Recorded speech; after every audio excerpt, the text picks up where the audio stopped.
समांतर श्रेणी से रिलेटेड कुछ प्रश्नों को हल करेंगे।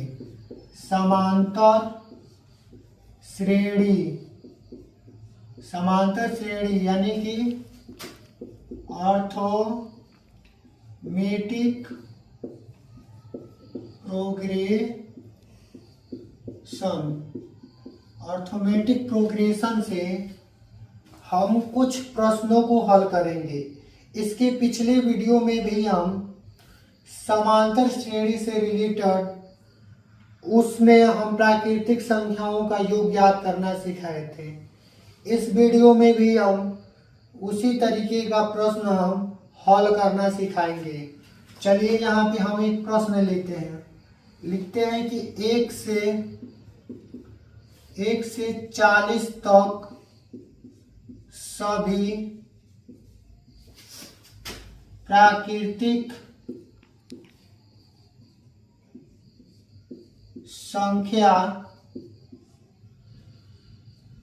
1 से लेकर 40 तक सभी प्राकृतिक संख्याओं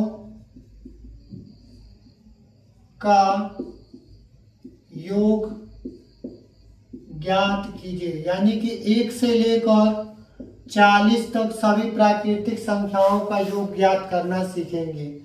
इस वीडियो में भी हम डिफरेंस यानी कि अलग अलग तरीके के सभी प्राकृतिक संख्याओं का योग ज्ञात करना सिखा रहे थे। हम इसके पिछले वीडियो में भी और इस वीडियो में भी एक बात बताना चाहते हैं कि यदि एनसीईआरटी पैटर्न का हर एक सवाल को लगाना चाहते हैं तो हमारे यूट्यूब चैनल से बने रहिएगा और हमारे यूट्यूब चैनल को यदि सब्सक्राइब कर देते हैं और नोटिफिकेशन ऑल कर लेते हैं तो समांतर श्रेणी का जितने भी प्रश्न हैं यानी कि एनसीईआरटी पैटर्न पे आधारित जितने प्रश्न हैं उस पे एक प्रश्न के जैसा कम से कम 20-20 प्रश्न 30-30 प्रश्न लगाने को आपको मिल जाएगा, ताकि आपको एक नया आइडिया मिल जाए कि हर प्रश्न का सॉल्यूशन एक ही तरीके से हो सकता है। यानी कि किताबों में अलग अलग तरीके को दिया रहता है, उसी तरीके से हम अधिकतम प्रश्नों को हल करना सिखा रहे हैं, ताकि एक प्रश्न को हम कितने प्रश्नों के जैसे कितने तरीके से उसको हम लगा सकते हैं। जैसे कि कोई इसमें प्रश्न पूछा था, इसके सबसे पहले वीडियो में पूछा था कि 1 से लेकर 100 तक सभी प्राकृतिक संख्याओं का योग ज्ञात कीजिए। फिर उस किताब में वैसा प्रश्न खोजने पे कहीं नहीं मिलेगा, यानी कि कहीं कहीं किसी बुक में फिर से दे देता है कि 1 से लेकर 40 तक सभी प्राकृतिक संख्याओं का योग ज्ञात कीजिए। तो वहां पे हम लोग सोचने लगते हैं कि एक जैसा प्रश्न नहीं रहता है, तो ये गणित में हम लोग कोशिश करते हैं कि अगर एक जैसा प्रश्न अधिकतम हल कर देते हैं तो वह हमको समझ में आ जाता है। लेकिन एनसीईआरटी पैटर्न का जो बुक है उसमें हर एक प्रश्न अलग अलग तरीके से दिया है, इसीलिए हम एनसीईआरटी पैटर्न की किताब को हम हल नहीं कर पाते हैं। क्योंकि हम इस प्रश्न को अब चल रहे हैं अच्छे तरीके से हल करने, बोर्ड पे ध्यान से देखिएगा। चलिए 1 से लेकर 100 तक प्राकृतिक संख्याओं को हम समांतर श्रेणी के में लिख सकते हैं, लिख देंगे। तो प्राकृतिक संख्या क्या होती है? जो गिनती की संख्या होती है उसी को प्राकृतिक संख्या कहते हैं। तो 1 से लेकर 40 तक प्राकृतिक संख्याओं को हम किस तरीके से लिख सकते हैं? 1 + 2 + 3 + 4 + 5 और उसके बाद डैश करके लगा देंगे 40 तक, क्योंकि यहाँ पे योग का है। 1 + 2 + 3 + 4 + 5 और टू डॉट कहाँ तक? 40 पदों तक। और जब योग ज्ञात करने के लिए कहता है तो इस प्रश्न में या समांतर श्रेणी के प्रश्न में हम पहले प्रथम पद को लिखते हैं। तो a = 1, यानी कि a को प्रथम पद को a से दर्शाते हैं। तो प्रथम पद हमारा 1 हो गया और इसके बाद हम लोग d दिखाते हैं, यानी कि सार्वंतर ज्ञात करते हैं। सार्वंतर का मतलब होता है कि यह समांतर क्रम में है कि नहीं है। तो दूसरे में से पहले को घटा देंगे तो यहाँ लिखेंगे t2 - t1। तो d = t2 का मतलब हो गया दूसरा और t1 का मतलब हो गया पहला। है फार्मूला का माइनस यहाँ लिख लेंगे 1।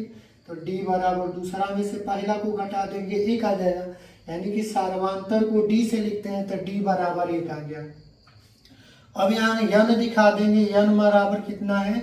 तो 40 यानी कि 40 मान लीजिए पदों तक का योग ज्ञात करने के लिए कहा है। और यही फार्मूला अप्लाई कर देंगे यस यानी कि समांतर श्रेणी का योग का फार्मूला यहाँ पर लगाएंगे। तो लिखेंगे यस बराबर होता है हमारा यस का फार्मूला, समांतर श्रेणी का योग का जो फार्मूला होता है यस बराबर n बटा 2 फिर ब्रैकेट में 2a plus n minus 1 into D, ये होता है। अब क्या करेंगे, यस ज्ञात करेंगे तो यस बराबर n के जगह पे यहाँ पे n के जगह पे यहाँ भी लिख सकते हैं कितना 40 पदों का योग ज्ञात करना है 1 से लेकर 40 तक, ठीक है। तो यहाँ 40 लिख देंगे, यहाँ भी n के जगह पे कितना भरेंगे 40 बटा 2। फिर क्या करेंगे, यहाँ 2 लिखेंगे और 1 के जगह पे कितना है प्रथम पद 1, तो यहाँ 1 के जगह पे 1 भर देंगे प्लस n के जगह पे क्या भरेंगे 40 माइनस 1, अब पूरा d के जगह पे क्या भरेंगे 1, यहाँ 1 लिख देंगे। अब कोशिश करेंगे इसको हल कर दें, तो यस 40 यह तो लिखते जाएंगे बराबर 2 से 1 कट जाएगा 20 बार में काट देंगे और फिर 2 का गुणा 1 में करेंगे 2 प्लस 40 में से 1 चला जाएगा कितना हो जाएगा 39 गुणा 1, 40 में से 1 हटाएंगे तो 39 बचेगा और ब्रैकेट के बाहर गुणा 1 लिख देंगे और कोष्ठक बंद कर देंगे। तो यस 40 बराबर कितना हो जाएगा 20 और इन दोनों को देखिए अभी ये गुणा है तो पहले गुणा करेंगे 39 से 39, पहले ब्रैकेट ही हल करेंगे, ये बाहर वाला लिखते चलेंगे।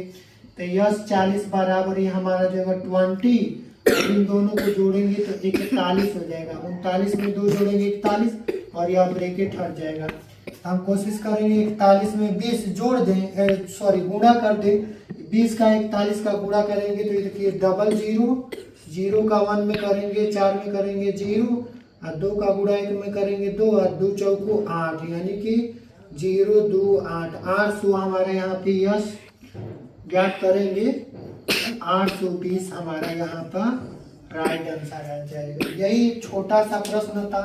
हम अब क्या किए हैं, हर एक प्रश्न को एक एक जैसे करके एक एक वीडियो छोटा छोटा बनाते गए। इस तरीके से हम कम से कम अपने YouTube चैनल पे 30-40 प्रश्नों को हल कर सकते।